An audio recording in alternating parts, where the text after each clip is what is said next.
Қарақалпақстандагы башламандыктарга тиешеси бар деген шек менен кармалгандардын бир бөлүгү Өзбекстандын Хорезм жана Бухара облустарындагы тергөө абактарына алынып кетти.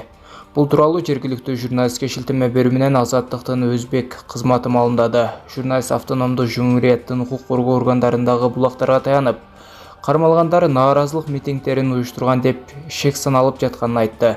Анын маалыматына ылайык 10-15 күнгө камалгандар Каракалпакстандын өзүндө кармалууда.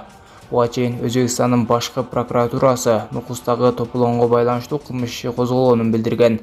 Расмий маалыматка айтылгандай, Каракалпакстан автономдуу жумуриятынын борбору Нукуста демонстранттар менен күч түзүмдөрү кагылышканда 18 киши каза тапты. 243 киши арасында 38 тартип коргоочу жарадар болду.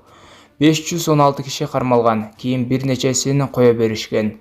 Нааразылык конституциялык өзгөртүүлөргө каршы тутанган жаңы сунушталган долбоордо Каракалпакстандын Өзбекстандын курамындагы суверендүү республика деген макам алынган эле.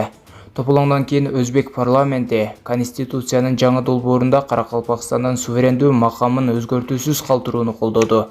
Бийлик нааразылык акцияларын күч менен басып, кошумча аскерлер киргизилген.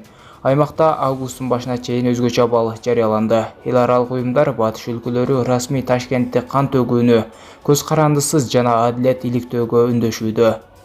Видеого лайк басып жана каналыбыздагы эң туура жазуучуларыбыздын катарына кошулуп, подписаться деген кнопканы басып, жанындагы коңгуроочуну да басып коюңуздар.